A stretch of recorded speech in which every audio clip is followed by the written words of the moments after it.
मैं तो सबसे पहले तो केंद्रीय प्रदेश नेतृत्व को धन्यवाद और आभार व्यक्त करना चाहूँगा कि उन्होंने मेरे को यहाँ से प्रत्याशी बनाया और जीत के लिए मैं भारतीय जनता पार्टी के प्रत्येक मतदाता, यहाँ के सभी जनप्रतिनिधि, भारतीय जनता पार्टी कार्यकर्ताओं को ये जीत समर्पित करता हूँ। उन्हीं की बदौलत ये सब कुछ संभव हो पाया। क्या मुद्दे रहेंगे आने वाले समय पे? काफ़ी दिन समय जो आपसे पहले भी इस बारे में बात की थी। सबसे बड़ा मुद्दा तो यहाँ जो लाइफ लाइन सिद्ध हो रही है यमुना जल समझौता, उसके लिए पहले तो मैं भजन लाल जी को और हमारी हरियाणा सरकार को सबको धन्यवाद देना चाहूँगा कि यहाँ पीने का पानी के लिए जो समझौता 30 साल से लंबित पड़ा था उसको लागू कर दिया और अब सिंचाई के पानी की प्राथमिकता रहेगी।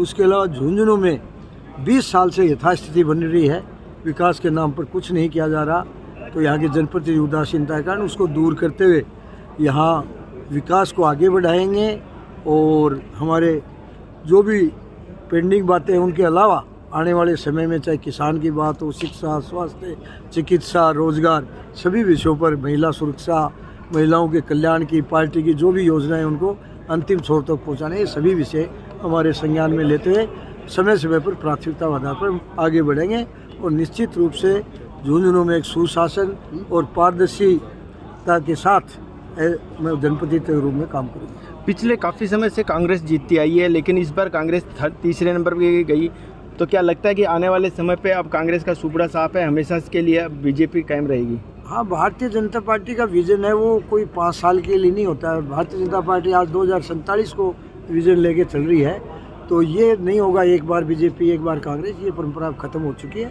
और आने वाले 20-30 साल तक के लिए भारतीय जनता पार्टी रहेगी। और 2047 में जो विकसित भारत का संकल्प है, उस संकल्प को सिद्धि को पहुंचाने के लिए जो आज का जो चुनाव परिणाम है वो भी उसमें आहुति का काम करेगा। काफ़ी वादे किए हैं आपने, तो क्या वादे अब जीतने के बाद में पूरे किए जाएंगे? वादे नहीं, भारतीय जनता पार्टी का ये मूल मंत्र है, कहते हैं वो करते हैं, करते वही हैं जो कहते हैं, तो इसलिए हमारे वादे नहीं, हम काम जो करते हैं वही कहते हैं। और पूछ लो।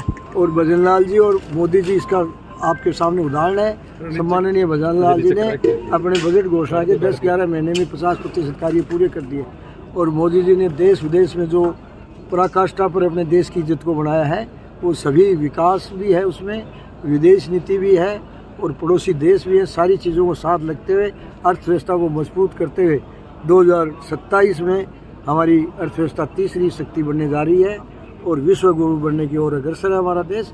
तो इसलिए यहाँ वो परंपरा टूटने वाली है कि एक बार कांग्रेस एक बार बीजेपी, आने वाले 25 साल के हम विजन लेके चल रहे हैं। सर, काफ़ी समय से एक जो मुद्दा बना हुआ था नहर लाने का, शीशराम जी थे, उन्होंने बोला था कि नहर लाएंगे। अब बीच में ये यमुना का पानी का मुद्दा आया, तो क्या लगता है कि अब जो आने वाले समय है उसमें मीठा पानी झुंझुनू जिले को मुहैया हो जाएगा?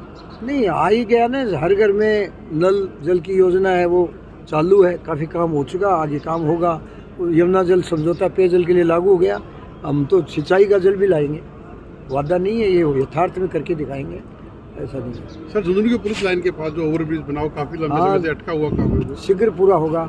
उसकी DPR वगैरह बन गई है और निश्चित रूप से उसको पहली प्राथमिकता हमारी बनाएंगे। कांग्रेस का गढ़ आप ध्वस्त करने की ओर है, कैसा लग रहा है?